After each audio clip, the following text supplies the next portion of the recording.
mesdames et messieurs, il existe des stylos qui font réellement partie de l'histoire du stylo plume, et pour certains, on pourrait même les qualifier, allez, en exagérant un petit peu, de mythiques. Le stylo que vous avez devant vous fait clairement partie de cette catégorie, c'est le Waterman Edson.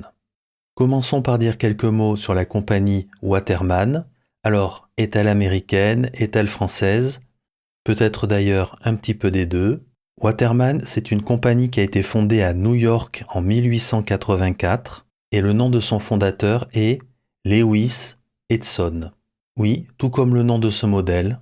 En effet, ce modèle, c'est un hommage à Lewis Edson, le fondateur de Waterman. Aux alentours de 1925, un Français qui s'appelle Jules Isidore Fagard, il avait, je crois, lui-même sa propre chaîne de papeterie. Elle s'appelait GIF, Jules Isidore Fagard, J-I-F. Eh bien, ce Français achète la licence Waterman pour pouvoir vendre et fabriquer des stylos Waterman en France. Après la Deuxième Guerre mondiale, Waterman commence à aller très mal aux États-Unis et ça se finit par un dépôt de bilan dans les années 50. Mais la marque va continuer en France, jusqu'à même devenir, début des années 70, Waterman SA et dépose la marque Waterman Paris. Les années 80 seront un peu plus touffues pour Waterman SA. Gillette finit par devenir actionnaire majoritaire, mais la direction de la compagnie reste française. Ensuite, dans les années 2000, une compagnie américaine qui s'appelle Nowell Rubbermaid rachète Waterman, mais le siège social reste à Paris. J'allais aussi oublier de préciser, la production, la fabrication de stylos reste aussi en France, principalement près de Nantes.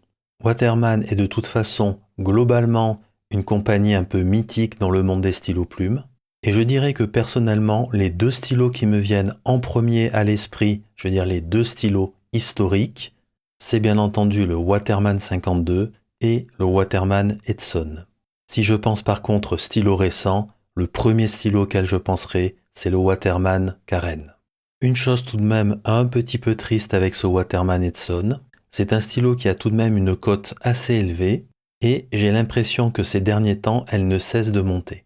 Jusqu'à présent, j'ai parlé de stylos mythiques, de stylos historiques, blablabla, blablabla, mais au final, un stylo plume, ça reste un instrument d'écriture. Bien sûr, on peut se poser la question de savoir si un stylo est beau, mais au final, il faut aussi regarder s'il est bien manufacturé, s'il est pratique et fonctionnel, et surtout s'il est confortable à l'écriture et si sa plume fonctionne bien, si elle est agréable.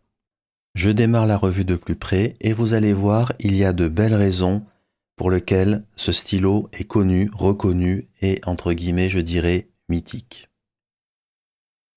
En premier lieu, ici le corps du stylo, la couleur est absolument magnifique. Alors personnellement, je ne sais pas s'il y a une laque dessus ou pas. Il est mentionné à certains endroits qu'il y a une laque. Personnellement, je n'en suis absolument pas sûr. En tous les cas, l'impression que ça donne, c'est que c'est une résine avec une très légère transparence, vraiment très très très légère. La couleur est absolument magnifique et du coup, on a le droit à des reflets, on va dire, un petit peu violacés. En particulier, on a l'impression des fois qu'il y a un halo autour de la résine et je pense que ça vient de la très légère transparence du stylo. Vous voyez, ici, je pense qu'on le voit à la caméra, on dira à cet endroit-là qu'il y a un très léger halo un petit peu violet. C'est absolument magnifique, c'est vraiment une très très très très belle couleur. Le capuchon entièrement doré. Quand on touche partout, c'est lisse. De même sur le corps du stylo, ça fait même un petit peu velouté. C'est très agréable au toucher. Le clip, je dirais qu'il est fonctionnel mais quand même assez rigide. Personnellement, je ne l'utiliserai pas. Ici, c'est doux, impeccable. Et de même ici, ça n'accroche pas du tout au doigt, c'est aussi impeccable.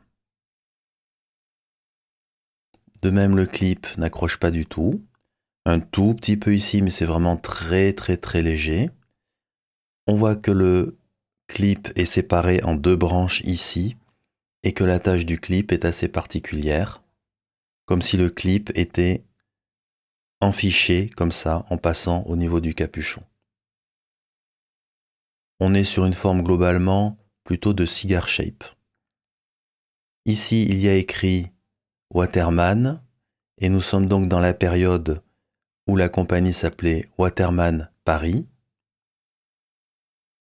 Il y a écrit Paris à cet endroit-là. C'est vraiment un magnifique stylo d'un point de vue extérieur.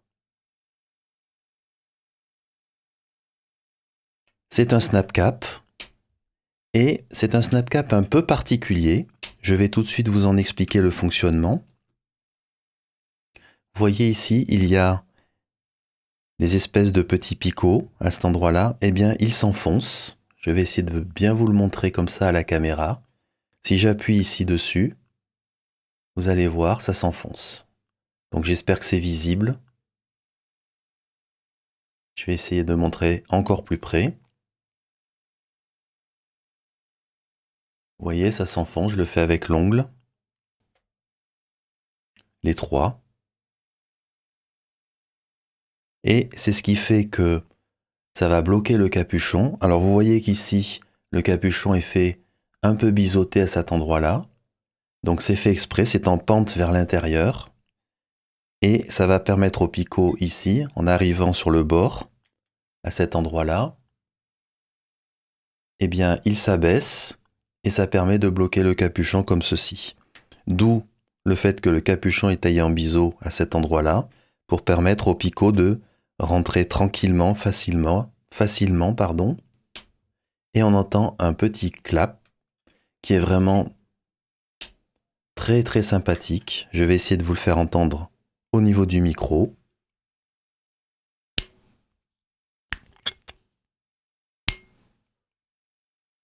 Un beau clac bien satisfaisant. C'est très agréable comme système. On jette un petit coup d'œil dans le capuchon. Alors, au fond, c'est certainement une vis qui s'est oxydée. On voit qu'avec un tournevis plat, on pourrait probablement dévisser. Je ne l'ai jamais essayé personnellement, je n'ai jamais eu à le faire. Et on voit sur les bords, ici, des rainures qui vont permettre de guider le grip du stylo.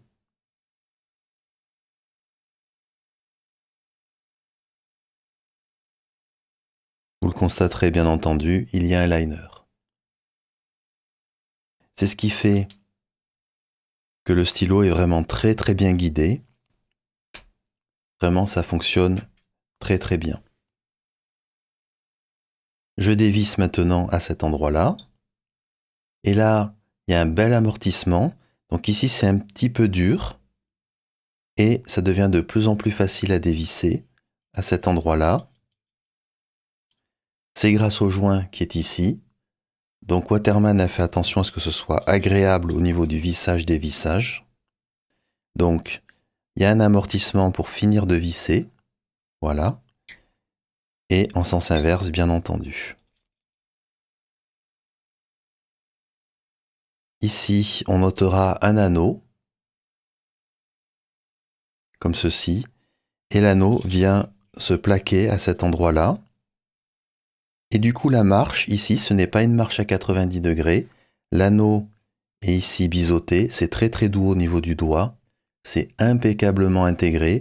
Donc vous n'aurez pas une marche à 90 degrés, mais un anneau qui fait une jonction ici, on va dire à 45 degrés, en pente, à cet endroit-là. C'est très bien fait. Ici, le classique convertisseur Waterman. Rien de spécial, usuel chez Waterman. Et il s'en fiche parfaitement bien, aucun problème. On notera ici des petits picots à cet endroit-là. Je suppose qu'initialement, ces échancrures étaient peut-être faites pour des picots. En tous les cas, ici, ça n'a plus aucune importance. Le pas de vis ici, on le sent bien entendu assez bien au doigt, mais vraiment rien de méchant. Le convertisseur fonctionne, c'est du Waterman classique, ici. Du côté du pas de vis, il y a un petit peu de jeu, mais c'est très raisonnable. Le petit amortissement. Et on regarde la plume, qui est évidemment un des aspects somptueux de ce stylo. Cette fameuse plume intégrée, très particulière, absolument magnifique.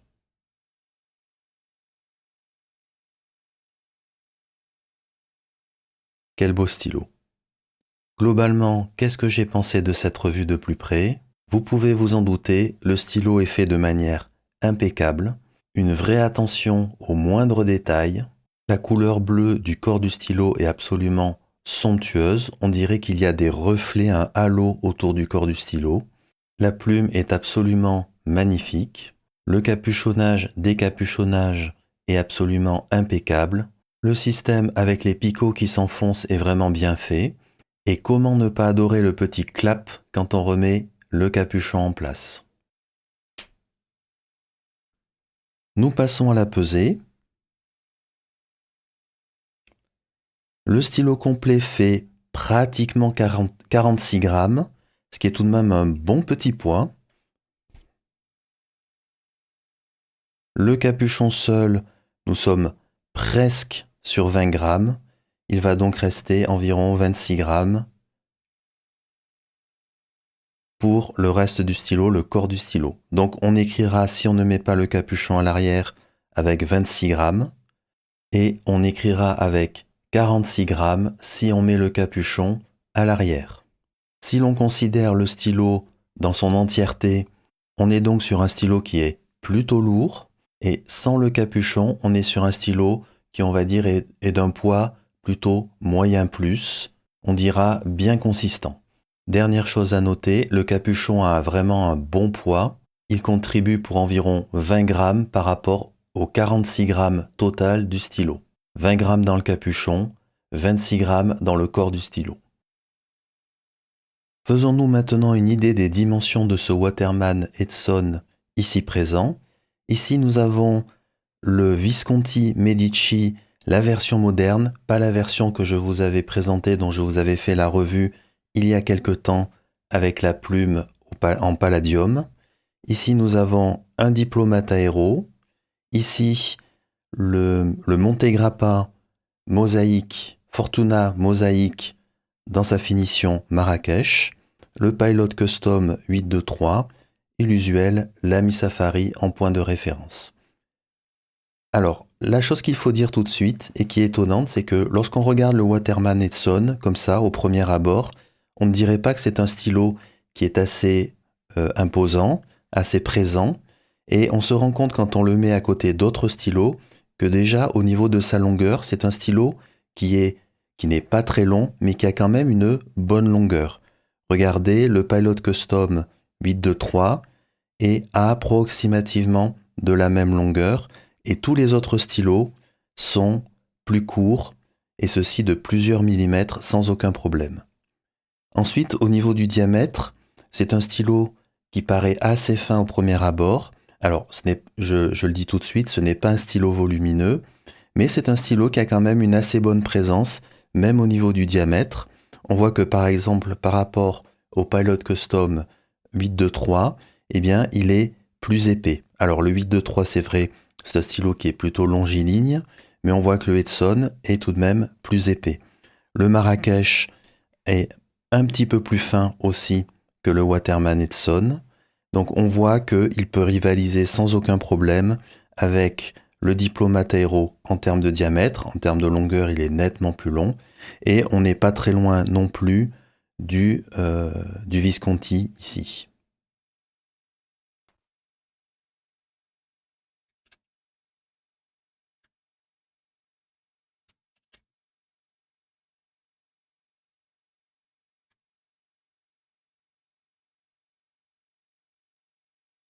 Quand on a retiré les capuchons et qu'on regarde la longueur, eh bien le plus long c'est tout simplement le Waterman Edson à égalité avec le Pilot Custom 823.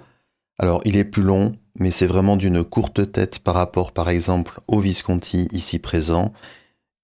Par rapport au Lamy Safari aussi, on est pratiquement à égalité. Le Lamy Safari est un tout petit peu derrière. Et quoi qu'il en soit, il n'y a pas non plus d'énormes différences entre tous ces stylos.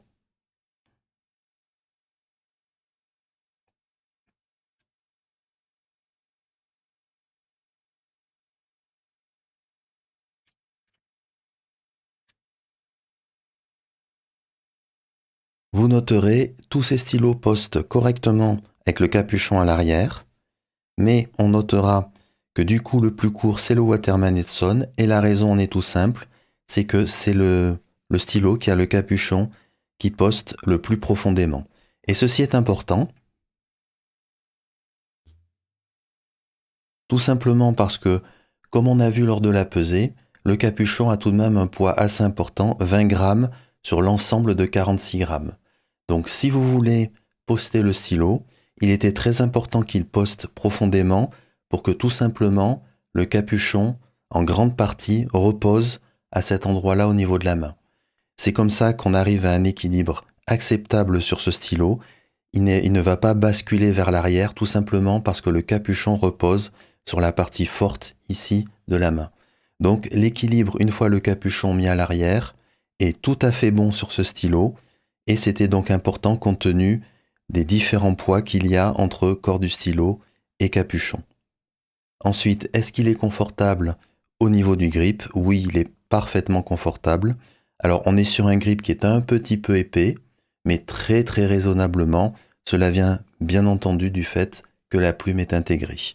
Mais vraiment, c'est très très confortable. Ici, on voit que le grip est légèrement avec un diamètre qui diminue au fur et à mesure qu'on se dirige vers la plume. Vraiment aucun problème pour tenir ce stylo. C'est très confortable. Je vous montre la même chose mais sans le capuchon posté.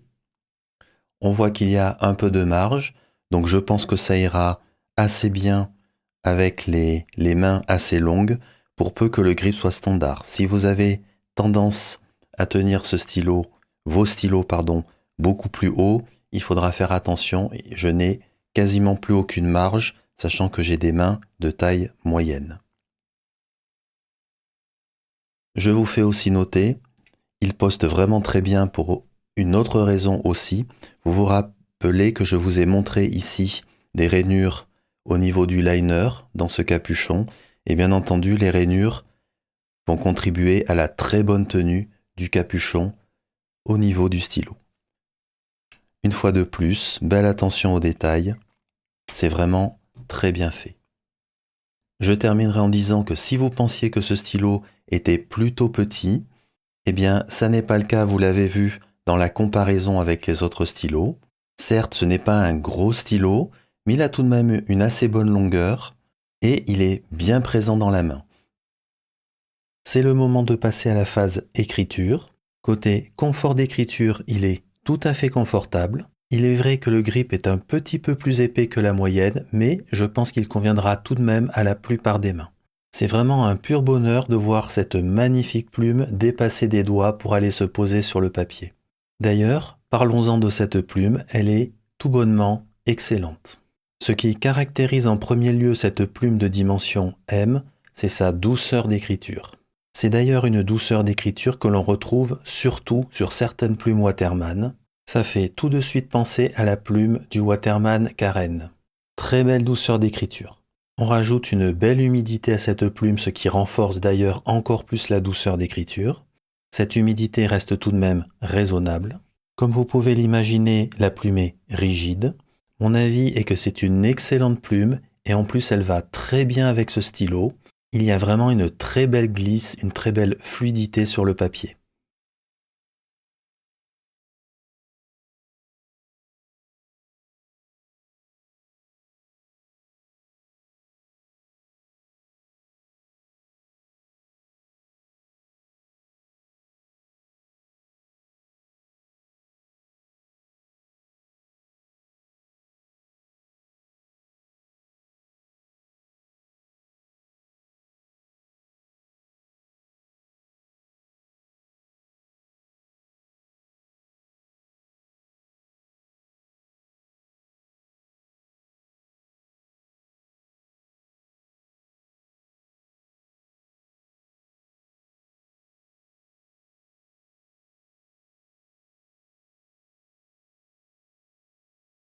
La conclusion qui vient va être très facile à faire. C'est un stylo qui est très bien manufacturé et surtout avec une belle attention aux détails. À titre d'exemple, on peut par exemple mentionner les bords du capuchon qui ont été taillés légèrement en biais pour permettre aux ergots de rentrer facilement dans le capuchon puis de le bloquer. On peut aussi citer le petit joint qui va venir amortir le revissage du corps du stylo sur le grip. Le sertissage au niveau du grip et de la plume qui est absolument parfait, on ne sent absolument rien au niveau des doigts. Le petit anneau avec une pente entre le corps du stylo et le grip, ce qui fait que la zone est parfaitement douce au passage du doigt, et bien d'autres choses encore. J'appuie d'autant plus sur ce point-là que ça n'est pas un stylo simple à faire. Il y a un bon niveau de complexité et un bon niveau de savoir-faire derrière. J'enchaîne sur l'apparence du stylo qui est absolument somptueuse. Ce corps de stylo bleu, probablement en résine, est absolument magnifique. Le bleu en lui-même l'est, mais en plus, cette légère transparence est, je pense, ce qui donne cette espèce de halo autour du corps du stylo. La zone centrale du corps du stylo est occupée, bien entendu, par tout ce qui est convertisseur, etc. Du coup, il n'y a pas de transparence à ce niveau-là. Par contre, un peu plus sur les bords du corps du stylo, il n'y a plus que la résine. Ceci fait donc une variation sur l'épaisseur de la résine qui est très légèrement transparente. Je suppose que ça doit modifier un petit peu la réflexion de la lumière, d'où l'impression de ce halo qui est en général bleu étant même parfois vers le violet. De toute manière, quelle qu'en soit l'explication physique, c'est la première fois que je rencontre une résine qui donne cette espèce d'effet de halo autour du corps du stylo. Le stylo à l'écriture s'est avéré parfaitement confortable. Du côté du capuchon, c'est un snap cap et c'est vraiment très bien fait, très plaisant. Ça l'est à la fois au niveau du bruit que fait le snap cap, mais aussi sur les sensations que ça procure de mettre et de retirer le capuchon. Du côté de la plume, elle est absolument magnifique. Et en plus, elle est excellente au niveau écriture et je trouve qu'elle va vraiment très bien avec ce stylo. C'est une plume qui est vraiment très douce, elle glisse littéralement sur le papier. Le capuchon poste très bien à l'arrière. Il faut noter cependant qu'il rajoute pas mal de poids, mais le stylo finalement reste assez bien équilibré. Le capuchon poste assez profondément pour qu'il repose plutôt au niveau de la main et ne fasse pas basculer le stylo vers l'arrière. Donc l'équilibre reste tout à fait correct. Du côté du test de la sécheresse de plume orientée vers le haut, stylo à la verticale. 24 heures après, le stylo redémarre sans aucun problème, comme si de rien n'était. Je passe maintenant à ce que j'ai moins aimé. Alors, je n'ai rien mis, parce qu'on est vraiment sur un stylo de très haut niveau, mais il y a tout de même un point que l'on pourrait signaler, c'est le prix. Bien sûr, on ne peut plus qu'avoir ce stylo-là d'occasion, et la cote de ce stylo ne cesse de monter. Aujourd'hui, pour avoir ce stylo-là à un prix raisonnable, il faut du temps et il faut chercher. Décidément, ce Waterman & Son fait vraiment partie de l'histoire des stylos plumes. C'est vraiment un stylo de haut niveau. C'est une pure joie de le tenir en main et d'écrire avec. Et pourtant, on le garde bien souvent, très précieusement, dans sa collection. C'était la revue du Waterman & Son bleu saphir. Je vous remercie pour votre attention et à bientôt.